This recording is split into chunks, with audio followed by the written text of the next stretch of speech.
శ్రమ వచ్చిన, వేదన వచ్చిన సంతోషం ఎలా రాస్తున్నారండి బైబిల్లో? అమ్మ చూడు, 2 కొరింథీయులు 12వ అధ్యాయం 10వ వచనం చదవమంటారుగా.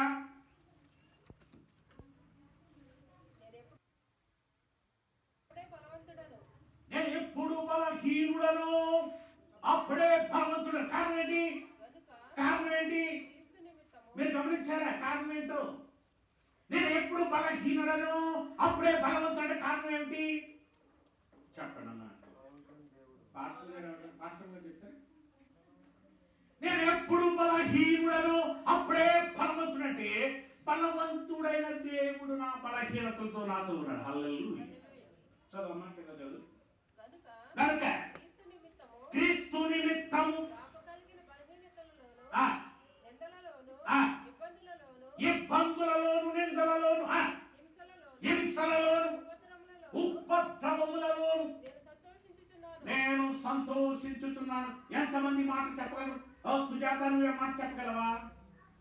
నాకున్న శ్రమంలో నేను సంతోషిస్తున్నాను, నాకున్న దుఃఖంలో నేను సంతోషిస్తున్నాను, నాకున్న వ్యాధంలో నేను సంతోషిస్తున్నాను. నువ్వు వెళ్తున్నావు, నీకు బెంగ, నా తల్లికి బాగలేదు కదా, నా తల్లి అయితే నడవలేకపోతుంది, అయ్యో నా చిన్న కొడుకు ఆరోగ్యం బాగోవచ్చానే, ఆ బిడ్డ బాగోవాలి. అయితే నువ్వు సంతోషించు ప్రభువునందు, నీ మార్గాలు ఆయనకు విడిచిపెట్టు. హల్లెలూయా. నీ కార్యములన్నీ చేయటానికి ఒక ఆయన ఉన్నాడు. నీకు ఉపద్రవం వస్తుంది, శ్రమ వస్తుంది, వేదన వస్తుంది, దుఃఖం వస్తుంది. ఎందుకనగా నువ్వు ఆయన ఏర్పాట్లో ఉన్నటువంటి వ్యక్తివి. హల్లెలూయా. మరి ప్రక్క వారికి ఎందుకు రాదు అంటే ఏశావు శ్రమ పడ్డట్టుగా లేదు. ఏశావు యాకోబు కంటే ఉన్నతమైన వాడిగా ఉన్నాడు, ఆస్తి పరుడుగా ఉన్నాడు, అంతస్తు పరుడుగా ఉన్నాడు. అనేక మంది పనివారు దగ్గర ఉన్నారు. యాకోబు కల రాలా పనివారు ఊరికి. యాకోబు ఎంతో కష్టపడి చెమట ఊడ్చి ఏళ్ళ తరబడి కష్టపడి ఆధారపడి దేవుడిపై అతడు కష్టించి కష్టించి కష్టించి అతడు సమకూర్చుకున్నాడు తన ఆస్తిని. ఆశీర్వాదం అంటే ఎలా ఉంటుంది? హల్లెలూయా. ఏసావు ఏం కష్టపడ్డాడంటే ఏమీ కష్టపడలా, గొప్ప ఆస్తులు. తమ్ముడు నా దగ్గర చాలా ఉందయ్యా, ఆస్తులు పంపాడు, రాశీలు పంపాడు, భార్యలు పంపాడు, మా నాన్న ఎక్కడ చంపేస్తాడు, ఇవన్నీ చూసి జారిపడతాను అంతే. అన్ని వచ్చుతారు తమ్ముడు, ఇవన్నీ నా దగ్గర ఉన్నాయి, పోడు నీరు ఉంచుకో. హల్లెలూయా. నువ్వు కష్టపడాలి, ఆ శ్రమ నువ్వు చూడాలి, అందులో నువ్వు ఆనందించాలి. హల్లెలూయా. ఎవరో కష్టపడి నువ్వు అనుభవించడం కాదు, స్వతహాగా నీకు అనుభవం కావాలి, ప్రభువులో నువ్వు నిలబడాలి. ఇందాక తల్లి వచ్చి ప్రార్థన చేస్తున్నాను, బలపరిచింది, నేను తను బలపరిచాను, మంచిది. ఒకరినొకరు హెచ్చరిక చేసుకోవాలి, మంచిది. ఒకరినొకరు బుద్ధి చెప్పుకోవాలి, మంచిది. ఒకరినొకరు ప్రార్థించుకోవాలి, మంచిది. కానీ మరి శ్రమలు వచ్చినప్పుడు కూడా మీరు అలా ఉంటారా? మీకు ఆనందంగా వీకెండ్స్ కలిసినప్పుడే సంతోషమా? లేకపోతే ఎప్పుడు శ్రమల్లో కూడా మీరు ఉపద్రవాల్లో కూడా వ్యాధుల్లో కూడా దుఃఖంలో కూడా సంతోషించే వారిగా ఉంటారా? అది ఇంకా మన జీవితంలో రాలేదేమో. ఇంకా కొద్ది ఎర్రకు వెళ్ళినట్లయితే ప్రియదేవుని బిడ్డలారా, మొదటి ఫిలిప్పీయులకు రాసిన పత్రిక, ఫిలిప్పీయులకు రాసిన పత్రిక 1:5. నాకు తెలియదమ్మా, ఏదో చెప్పాడు, నేను రాసుకున్నాను. మరి అన్ని సాధ్యమైన త్వరగా చెప్తాను. మొదటి దినము నుండి ఇది వరకు సువార్త విషయంలో మీరు నాతో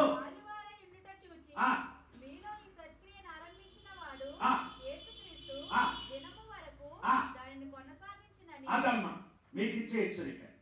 మీరు కూర్చున్నారు, మాట్లాడుకుంటున్నారు, గ్రూప్స్ ఉన్నాయి, ప్రార్థనా గ్రూప్స్ ఉన్నాయి, మంచిదే. కానీ ఈ సహవాసము, ఈ ప్రార్థన సహవాసము, ఈ స్నేహము క్రీస్తు వచ్చేంత వరకు కొనసాగించబడే శక్తిని కావాలని కోరుకోవాలి. హల్లెలూయా, హల్లెలూయా. రోమీయులకు రాసిన పత్రిక 16వ అధ్యాయం 19వ వచనం. త్వరగా.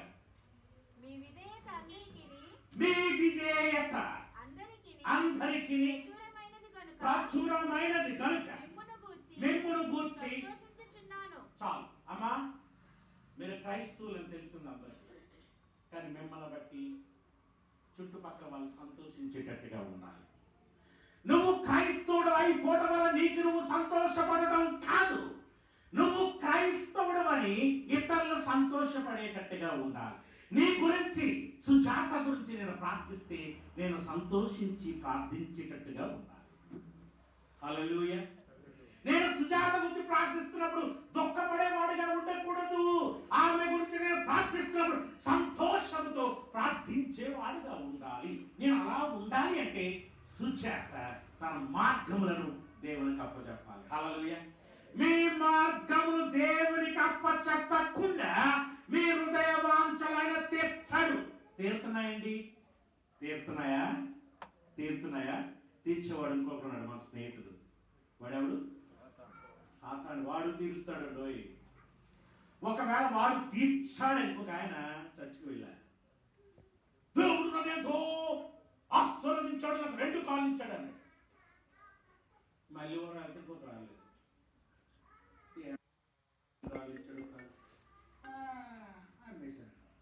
అంటే దేవుడు అలాగిస్తాడా? ఒక ఆయన చెప్పాడు, నేను కారు కొనుక్కున్నానండి. మంచిది, కారు కొనుక్కున్నావు, దేవుడు ఇచ్చాడండి, నేను బ్రహ్మ. ఒక నెల పోయిన తర్వాత యాక్సిడెంట్. అంటే దేవుడు కారు ఇచ్చి యాక్సిడెంట్ చేస్తాడా? మనం చాలా భ్రమలో ఉన్నాం. కారణం ఏంటంటే ప్రతి వ్యక్తిని ఈరోజు సూటిగా అడుగుతున్నాడు. మీకు దైవజనుడు ఏం చెప్పవసరం, మీకు మీరు కానీ ఒక్కసారి ఆలోచించుకోండి. మీ ప్రార్థన దేవుని సన్నిధికి వెళ్తుందా లేదా? వెళ్తుంది అని చెప్పగలిగిన వాడే క్రీస్తుని అంగీకరించిన వాడు. హల్లెలూయా. మీ ప్రార్థన వెళ్ళాలి అంటే మీరు ఆయనకి సరెండర్ అవ్వాలి. నీ సమస్త భారమును ఆయన మీద మోపేవాడిగా ఉండాలి. నీ సిలువనెత్తుకుని ఆయన వెంబడించేదానిగా ఉండాలి.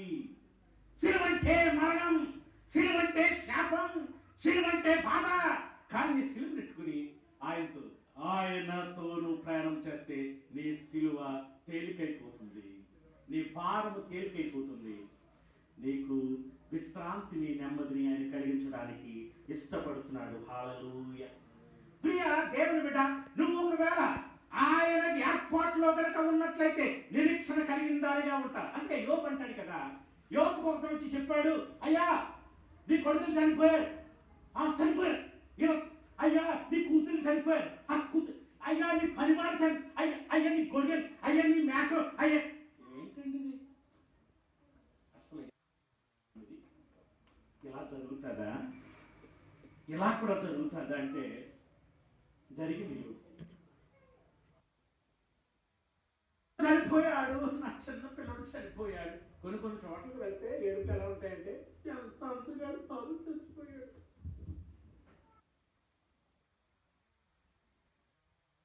పెద్ద ఆయన దైవజనులు, చాలా పెద్ద ఆయన, మంచి దైవజనులు ఆయన చనిపోయారు. మనం ఎలా ఉంటారు? ఏమన్నా కొడుకున్నారంటే మా బైక్ పని చేస్తుంది చూసుకోండి, మళ్ళీ లేపెత్తున్నాడు. ప్రియ దైవజనుడు ఆయన వెళ్ళిపోయాడైనా, ఆయన పని ముగించుకుని ఆయన వెళ్ళిపోయాడు. కొంతమంది విన్నమాట, బాసాన అయిపోయాడైనా, చనిపోయాడైనా, ఆయన వెళ్ళిపోయాడు. వెళ్ళిపోయినా చూసి బాసాన అయిపోయాడేంటి, ఎందుకు సన్నగా లేడు, వెళ్ళిపోయాడమ్మా. అంటే మన ఆలోచన విధానం ఎలా ఉందంటే మనం చూసే దాంట్లోనే చూస్తున్నాం, కానీ ఆయన ఒక దగ్గర చేర్చబడ్డాడు, ప్రత్యేకించబడి ఉన్నాడు. ఆయన దేవుని సౌకులు, ఆయన రాకడలు ఆయన ఎత్తబడేవాడుగా ఉన్నాడు. ఆ యొక్క ఆలోచన విధానంలోనికి మనం వెళ్ళట్లేదు, కానీ ఇంకా భూ సంబంధమైన ఆలోచన విధానంలోనే మనం ఉంటున్నాం. ఆయన కొడుకులు చనిపోయారని కానీ, కూతుళ్ళు చనిపోయారని కానీ, లేకపోతే అతను ఆస్తంతా పోయిందని బాధపడలేదు, కానీ అతను ఒక మాట అన్నాడండి. ఆ మాటను ఏమన్నాడు తెలుసా? నా దేవుడు సజీవుడు. హల్లెలూయా, హల్లెలూయా. ఏంటి? నీ కొడుకులు చనిపోయారయ్యా, నీ కూతురు చనిపోయారయ్యా, నీ ఆస్తి పోయిందయ్యా, నీవు బలహీనుడు అయిపోయాడు, ఏమైనా పర్వాలా, నా దేవుడు సజీవుడు. హల్లెలూయా. ఆయన జన్మ కార్యక్రమం పండుగ చేసుకున్నాం, క్రిస్మస్. ఆయన పుట్టాడు, క్రిస్మస్ బాగుంది. రేపు పొద్దున వస్తుంది గుడ్ ఫ్రైడే. అది కూడా చేసుకుంటా మంచిదే. తర్వాత ఏమొస్తుందమ్మా? ఈస్టర్ లేచాడు, కానీ ఆయన సజీవుడు అన్నది ఆలోచన నీ హృదయంలో ఎప్పుడు ఉన్నదా? ఆయన సజీవుడిగా నీ ముందు తిరుగుతున్నాడని నేను నమ్ముతున్నావా? అయితే యోబు ఎన్ని శ్రమలు వచ్చినా, ఎంత వేదన వచ్చినా, యోబు లాంటి శ్రమలు ఎవరును అనుభవించలేరు. యోబులో ఉన్నది దేవుని ఆత్మ కనుక అతడు దేవుని చేత ఎన్నుకోబడి నిర్ణయించబడినటువంటి దేవుని ప్రణాళికలో ఉన్నటువంటి నీతి మంత్రుడు కనుక ప్రపంచము యోబు గురించి తెలుసుకోవాలి. మానవుడు ఎటువంటి శ్రమలు వచ్చినప్పటికీ కూడా దేవుని గురించి నిలబడగలడు అన్నది ప్రపంచానికి తెలియపరచడానికి యోబుని ప్రతిష్ఠించాడు. హల్లెలూయా. ఏమంటున్నాడు యోబు? ఏమంటున్నాడు? నా విమోచకుడు, నా విమోచకుడు సజీవుడు. అలాగా మరలా కొడుకులు పుట్టేశారంట, మరలా కూతురు పుట్టేశారంట. ఆ దేశంలోనే యోబు కుమార్తె లాంటి అందగత్తెలే లేరంట. హల్లెలూయా. నా విమోచకుడు సజీవుడు అన్నది నీ హృదయంలో నువ్వు ప్రతిష్ఠించుకోవాలి. ఆయన బట్టి నువ్వు సంతోషించాలి. నీ హృదయ వాంఛలను తీర్చాలంటే నీ మార్గములన్నీ ఆయనకి విడిచిపెట్టాలి. నీ మార్గముల గుండా ఆయన నడవాలి. ఆమేన్. నీ మార్గంలో కనుక ఆయన వచ్చినట్లయితే నీ మార్గము మారిపోతుంది, నీ ఆలోచన మారిపోతుంది, నీ జీవితం మారిపోతుంది. నువ్వు గొప్ప సాక్షిగా ఈ లోకంలో వెలిగించబడతావు. కానీ నువ్వు ఆయన మార్గంలోనికైనా వెళ్ళాలి, లేకపోతే నీ మార్గంలోకి ఆయనైనా ఆహ్వానించాలి. ఆమేన్. ప్రియ దేవుని బిడ్డలారా, ఇంకోటి అంటున్నాడు యోబు. ఏమంటున్నాడు తెలుసా? 13:15 నా ప్రవర్తన న్యాయమని రుజువు చేయుదును. ఆమేన్. నాలో పాపమున్నది మీలో ఎవరైనా స్థాపించగలరా? ప్రపంచానికి ప్రశ్న. యేసు క్రీస్తు ప్రపంచానికి ఒక ప్రశ్న వేస్తాడు. ఎంతవరకు ఎవరు దానికి సమాధానం చెప్పలేకపోయారు. నాలో పాపమున్నది మీలో ఎవరైనా స్థాపించగలరా? మహిమ కలిగినయా యేసయ్య? నీకు మహిమ కలిగిన యేసయ్య ఏమంటాడు? నా ప్రవర్తన ఏమంటాడుగా? ఆయన సన్నిధిని నా ప్రవర్తన న్యాయమని రుజువు, ఆయన సన్నిధిని నా ప్రవర్తన న్యాయమైనదని రుజువు. అబ్బా, ఎంత చక్కటి సాక్ష్యమయ్యా నీది. ఎవరు చెప్పారా నీకు? నా కంటికి ప్రమాణము చేసుకున్నాను, నేను పరాయి స్త్రీను చూడను, చెడును చేయను, చెడును చూడను, చెడును చేయను, నీతి తప్పను.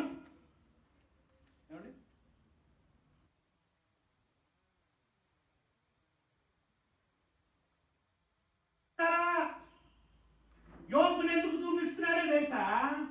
యోబు కూడా నీ వల్ల నా వల్ల రక్త మాంసం కలిగిన వాడు, కుటుంబ వ్యవస్థ ఉన్నవాడు, పేరు ప్రతిష్ట ఉన్నవాడు అయినప్పటికీ కూడా నీతిని రుజువు పరుస్తానంటున్నాడు. ఎక్కడ దేవుని దూషించినట్టుగా లేదు. ఎన్నో శ్రమలు ఉండాలి. యోబు లాంటి శ్రమలు వచ్చినాయని మీరు ఎవరైనా చెప్పగలరా? ఎవరికైనా యోబు లాంటి శ్రమలు వచ్చినాయి ఇక్కడ? చెప్పండి. ఒరే ఉంటే ఒక ఫోటో తీయండి. చాలా మనకి చిన్న శ్రమంలోనే పడిపోతున్నాం.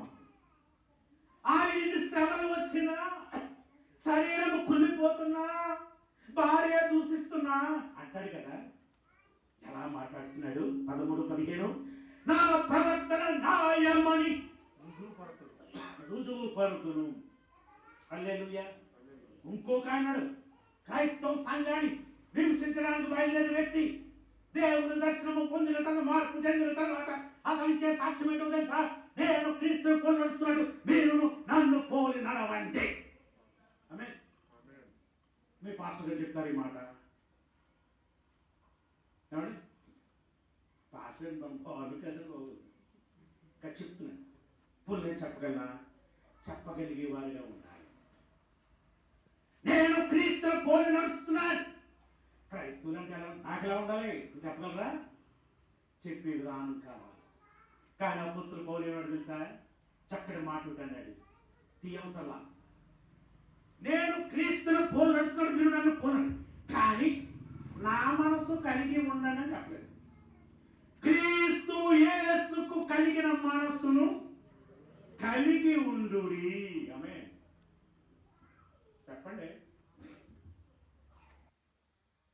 మార్గంలో తిరిగి ప్రభువును నమ్ముకుని ఒక ఆయన చెప్తాడు, నేను రక్తం తాగేసి కూడా అంటే మనుషుల రక్తం. ఇప్పుడు మనుషుల రక్తం తాగేసారి వచ్చి బోధిస్తుంటే అయ్యగా ఇలా చూసి తీసుకోండి, ఇలా చూసి నేను ఆ పక్కనే ఉంటాను, ఈయన చూస్తాడు. అలవాటైపోయింది, నువ్వే కూర్చోగా. హల్లెలూయా. నువ్వు రక్తం తాగేసిన వాడు నువ్వు కావాలా దేవుని పరిచర్యకి? ఈవేళ పోస్ట్ పెట్టాను ఫేస్బుక్ లో, ఎవరైతే యేసు క్రీస్తు నామమును ఉపయోగించుకుని డబ్బు సంపాదించాలి, డబ్బు కోసమే క్రీస్తు పేరు భుజం మీదే తిరుగుతాడు, వాడు ప్రతి వాడు ఏ సేవకుడైనా ప్రతి వాడు ఇస్కరియోతు యూదాయే అని చెప్పాను. హల్లెలూయా. ఎవరో పంపించారు. అవును, ఈ రోజు ఎలా ఉందో తెలుసా? క్రీస్తు పేరును పెట్టుకుని ఆస్తులు సమకూర్చుకుంటున్నారు. పనికి మాలిన స్వభావం. వారిలో క్రీస్తు లేడు, వారిలో ఉన్న లోకాధికారి, వాడు మార్గం యేసు మార్గంలో వాడు లేడు, వాడు ఉన్న మార్గాలు వేరు. కానీ సంఘానికి కాపరి, ప్రవక్తని పిలువబడుతున్నాడు, రెవరెండ్ అని పిలువబడుతున్నాడు, బిషప్ అని పిలువబడుతున్నాడు. ప్రభు వాక్యం వాళ్ళు లేదు. వాడిని చూసి మోసపోకండమ్మా, వారిని చూసి మీ జీవితాలు పాడు చేసుకోదు. బైబిల్ సత్యమైనది, నిత్యమైనది, ప్రపంచము తల్లకిందులైన వాక్యము నిలిచిదిగా ఉండేది. హల్లెలూయా. కనుక అందులోకి నువ్వు రావాలి. అబ్రహాము దేవుని నమ్మాడు, అది ఎవరైనా నీతిగా ఎంచబడిన అబ్రహాం మంచివాడిని పిలిచాడు కాదు, ప్రజలను ప్రేమించి దేవుడు ఓ అబ్రహాముని పిలిచాడు. అబ్రహాముని ఎందుకు పిలిచావయ్యా? విగ్రహాదులో ఉన్నటువంటి అబ్రహాముని పిలిచినప్పుడు దేశాలు తల్లిదండ్రులు విడిచి, దేశాన్ని తల్లిదండ్రులు విడిచిపెట్టి వచ్చాడు. విడిచిపెట్టి వచ్చుట అన్నది ఆయన అంతము దేవుడు చూసి పిలిచాడు. హల్లెలూయా. నువ్వు చివరి వరకు నిలబడతావని నిన్ను ఏర్పరచుకున్నాడు. అందుకని యోబువలే నా ప్రవర్తన నీతి అని రుజువు పరచగలను అని చెప్పగలిగే సాక్ష్యము నువ్వు కలిగి ఉండాలి. ఆమేన్. నువ్వు నీతిని విడిచిపెట్టకూడదు. నీ ప్రవర్తన అంతయు నీతిగా ఉండాలి. ఆయన రాకలో ఎత్తబడే వ్యక్తిగా నువ్వు ఉండాలి, సాక్షిగా నిలబడాలి. ఆమేన్. గట్టిగా ఆమేన్.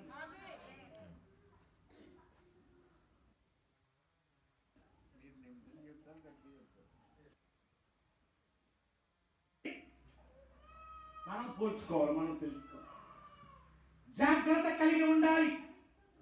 వాస్తవానికి నేను ఫోన్లోనే ఇష్టంగా మాట్లాడినవాడు, నాకంత శక్తి లేదు ప్రియ దేవుని సంఘం. నాకు లోన్ అంతా నడిచిపోతుంది, నాకు ఆ శక్తి లేదు.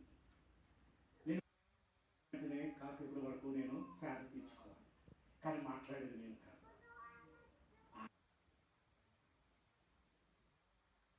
చమత్కరిస్తాను, జోకులేస్తాను, కానీ ఆయన ఖండిస్తాడు, బుద్ధి చెప్తాడు. హల్లెలూయా. ప్రతి చోట నిలబెట్టడానికి కారణం నా మార్గంలో ఆయననే ఉండాలి, ఆయన మార్గంలో నేనే ఉండాలి. అప్పుడే ఉపయోగించుకుంటాడే. ఆమేన్. అది నీ గొప్పతనం అని కాదు, నువ్వు మాటకాయమని కాదు. వాక్యము తెలియని వారు ఎవరూ లేదు, అందరికీ వాక్యము తెలుసు. అది జ్ఞాపకము చేయటానికి పరిశుద్ధాత్మ దేవుడు నన్ను నిలవబెట్టాడు. హల్లెలూయా. అబ్రహాము మంచివాడని పిలిచావయ్యా, అబ్రహాము నీతిమంతుడని నువ్వు పిలిచావా?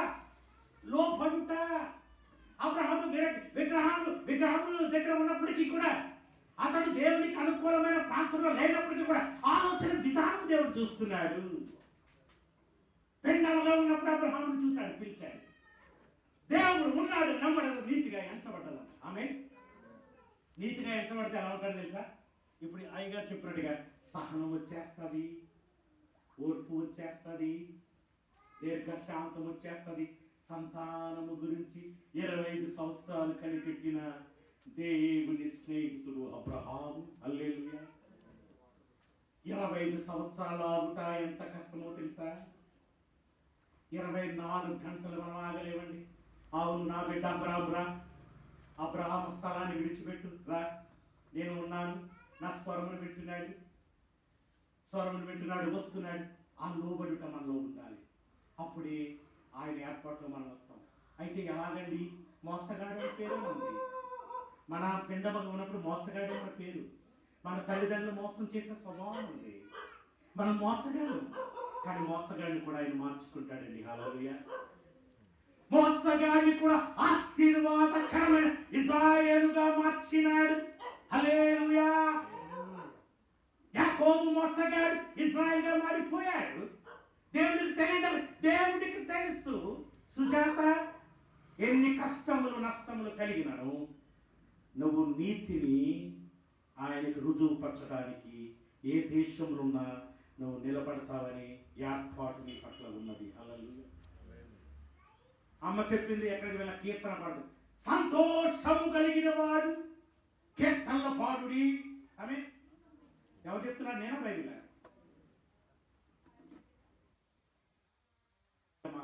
ఎలా పిలిచావు అబ్రహామునంటే, అసలు అబ్రహాము 25 సంవత్సరాలు కనిపెట్టాడు, బిడ్డనిచ్చాడు.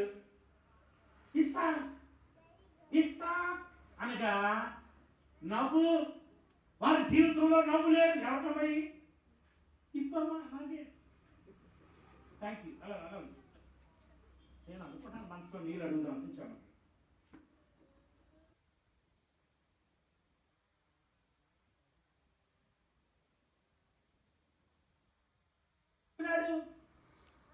అతనికి నవ్వు అని పేరు పెట్టారు.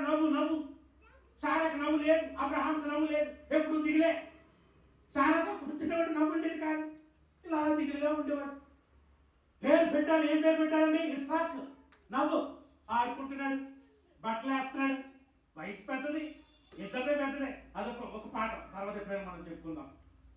ఆ వయసులో ఎలా పుట్టారు పిల్లలందరూ మనం తర్వాత మాట్లాడుకుందాం. అయితే దేవుడు చూస్తున్నాడు ఇదంతా. అబ్రహాము ఒకసారి మీకు తెలుసా అమ్మా, యోహాను 8:56 ఎక్కడ ఉంటుంది తీయద్దు. ఆయన మాట్లాడుతూ ఉంటే మేము అబ్రహాము సంతానం అంటారు. ఆయన ఉద్దేశం ఏంటో తెలుసా? యేసు ప్రభు దగ్గర చాలా మందికి ఆ మర్మం అర్థం కాల. అది ఏమనుకున్నారు తెలుసా? అబ్రహాము సంతానం అంటే ఆయన అంటున్నాడు కదా, నేను అబ్రహాము కంటే ముందున్న వాడిని అంటే మనం వెళ్ళిపోతాం. ఈయన దేవుడు కాబట్టి, దేవుడు కుమారుడు కాబట్టి, మనిషి కుమారుడుగా వచ్చాడు కాబట్టి అబ్రహాము కంటే ముందున్నానే చెప్తున్నాడు. దానికి అర్థం ఏంటంటే, ప్రియ దేవుని సంగమా, విశ్వాసులకు తండ్రి అబ్రహాం కదండి. విశ్వాసులకు తండ్రి అబ్రహాం కదా. అబ్రహాము కంటే ముందంటే విశ్వాసములకు తండ్రి నేనంటూ. హల్లెలూయా. విశ్వాసములకు కర్త, దాన్ని కొనసాగించు యేసు వైపు. అంటే విశ్వాసాన్ని కర్త ఎవరు? నేనే. మీరు అబ్రహాము తండ్రి అండి. ఈ ఉద్దేశం ఈ మామూలుగానే ఆ ఉద్దేశం చెప్తే వాళ్ళకి ఫస్ట్ అంటే నీకు 50 సంవత్సరాలు లేవు, నువ్వు అబ్రహాము కంటే పెద్దవాడు అలా అర్థమైంది. ఆయన ఏమంటాడు తెలుసా? అబ్రహాము పుట్టక ముందే నేను ఉన్నవాడును, పుట్టినవాడును. అంటే విశ్వాసములకు కర్త. నీలో విశ్వాసాన్ని పెంపొందించేవాడు ఆయన, కొనసాగింప చేయువాడు ఆయన, ఏర్పరచుకున్నవాడు ఆయన, నడిపించువాడు ఆయన, నడిచేవాడు ఆయన, కౌగులికి అన్ని చేసేవాడు ఆయన. నువ్వు మట్టికి అంగీకరించువాడుగా కావాలి, నువ్వు వాడురాలుగా కావాలి. అంతే. ఒక్క మాట చెప్పినా వెళ్ళిపోతాను తెలుసా?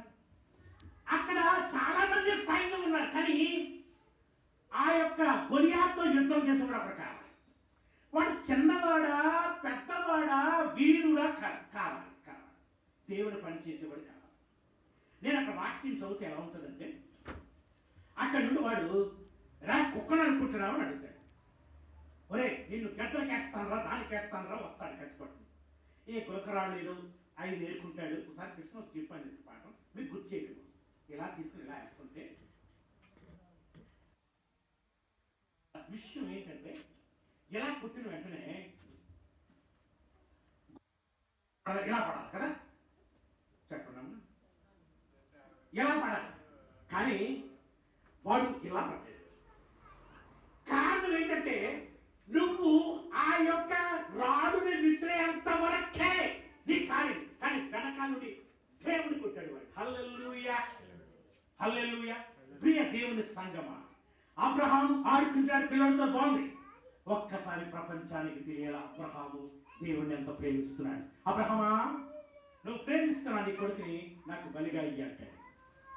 బలిగా ఇయ్యినప్పుడు తెల్లవారుజాము లేచి ఏమండి మరి అన్నింటిని సిద్ధం చేసి పనివారిని చేత పట్టుకుని పిల్లలు తీసుకుని వెళ్తే 3 దినాలు ప్రయాణం అంటాడు. 3 దినాలు ప్రయాణం చేసి ఒక కొండకి ఎక్కుతున్నప్పుడు కుమారుడు అడుగుతాడు, ఏమడుగుతాడు, నాన్న మరి కట్టెలు ఉన్నాయి, అగ్ని ఉంది, కత్తి ఉంది, మరి వధించడానికి గుర్రెప్పు లేదంటే అప్పుడు అబ్రహం ఏమన్నా తెలుసండి, నేనైతే ఏం చెప్తున్నా తెలుసా, నువ్వు వేరా మళ్ళీ అక్కడే కొట్టేదేమో అన్నట్టు. హల్లెలూయా. ఆ కొడుకు ఎంత వినయమండి, ఎంత విధేయత అండి. ఆ బిడ్డ తండ్రికి ఎంత లోబడుతున్నాడండి. ఆ కట్టెల భుజం మీద వెళ్తూ తండ్రితో సంపాదిస్తున్నాడు. ఎలాగయ్యా, దేవుడే చూసుకుంటాడు. యెహోవా ఈరే. ఎంత అద్భుతంగా దేవుడు చూసుకున్నాడండి. అప్పుడు అంటాడు దేవుడు, ఆ కత్తిని అలా వేయగలడు. ఆదు అబ్రహామా, ఆ చిన్నవాడికి హాని చేయకు, నువ్వు దేవునికి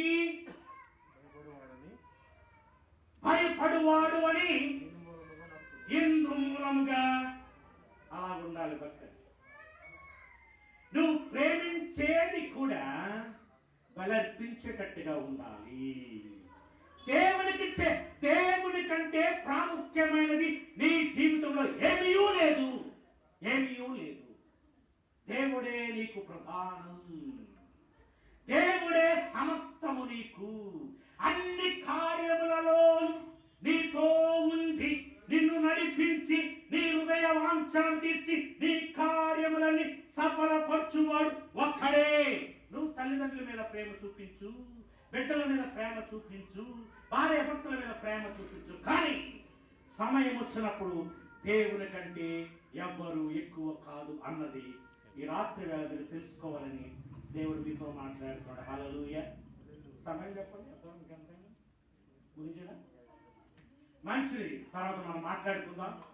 ప్రియ దేవుని సంగమా, చివరిగా ఒక మాట చూపిస్తాను.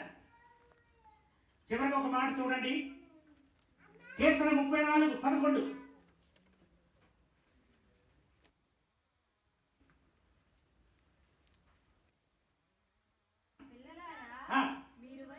మీరు వచ్చి నా మాట వినుడి, యెహోవా యందలి భయభక్తులు మీకు నేర్పెదను. బ్రతకగోరువాడు ఎవడైనను అనేక దినములు ఉన్నాడా, చెడ్డ మాటలు పలుకకుండా నీ నాలుకను కపటమైన పలుకకుండా నీ పెదవులను కాచుకును. కీడు చేయటమని మేలు చేయి, సమాధానము వెతికి దాని వెంటాడము. యెహోవా దృష్టి నీతిమంతుల మీద. మంచిదమ్మా. కీర్తన 125:4.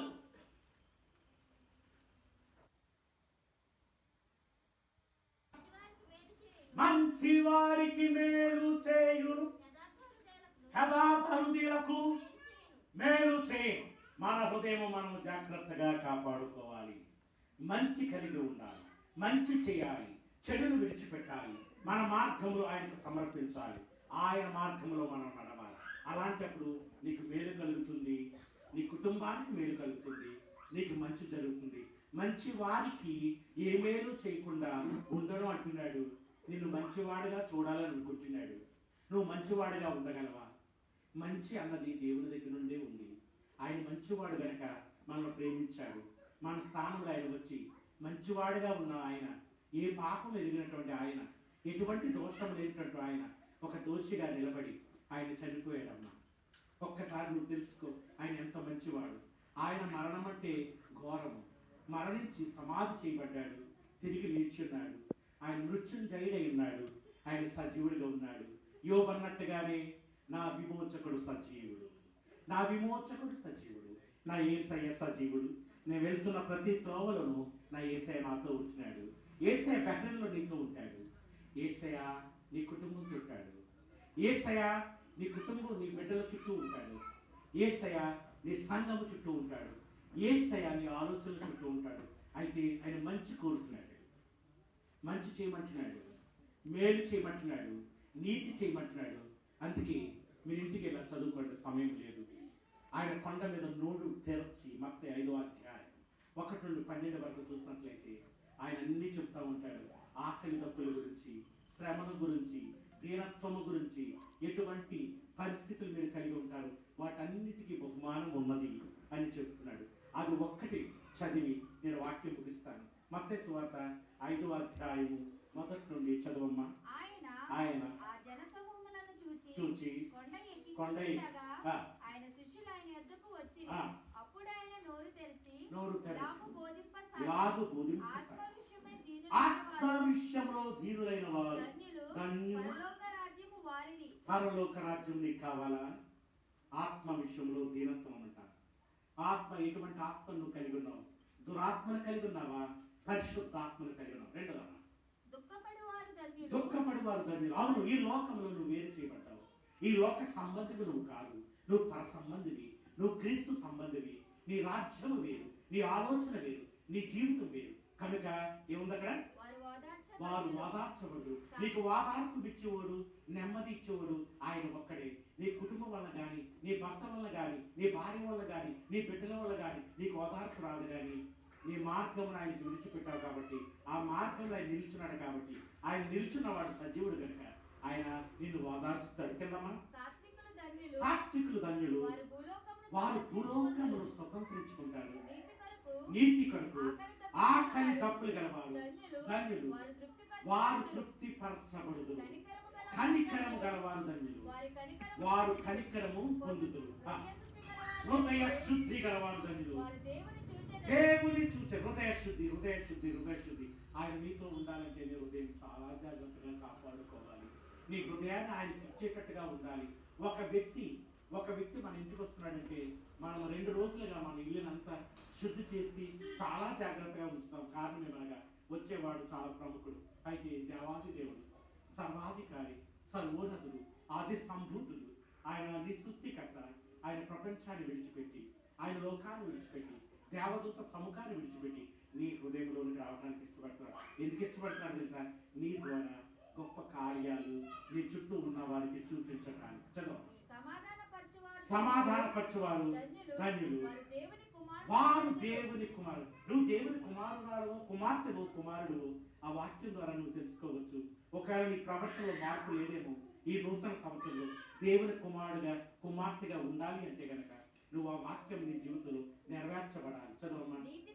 నీతి నిమిత్తం హింసించబడవారు ధన్యులు, పరలోక రాజ్యము వారు. అవును, ఇంకా ఇంతవరకు మన దగ్గరికి ఇంకా అంత ఘోరమైన హింసలు రాలేదు. కానీ కొన్ని ప్రాంతాల్లో దైవజనులు చంపేస్తున్నారు, కొన్ని చోట్ల గుర్రలు బద్దలు కొట్టేస్తున్నారు, గొడ్డలతో నరుకుతున్నారు, తుపాకీలతో పేలుస్తున్నారు, కాలుస్తున్నారు. నీ దేవుడు రక్షిస్తాడని అడుగుతున్నారు. అలాంటి పరిస్థితి ఇంకా లేదు. ఆయన కాపుదల మనకుంది. కానీ అలాంటప్పుడు కూడా ఆయన దేవుని స్తుతిస్తున్నారంటే వారంతా పరలోక రాజ్యం వారుదంట. నీతి నిమిత్తము ఏంటమ్మా? నీతి నిమిత్తము హింసించబడి వారు ధన్యులు, పరలోక రాజ్యము వారిది. నా నిమిత్తము జనులు మిమ్మును నిందించినప్పుడు, హింసించి మీ మీద అబద్ధముగా చెడ్డ మాటలు పలికినప్పుడు మీరు ధన్యులు. అదమ్మ సుజాత, సంతోషించాలి. నిన్ను సంతోషించమని దేవుడు ఈ వాక్యం ద్వారా మాట్లాడుతున్నాడు.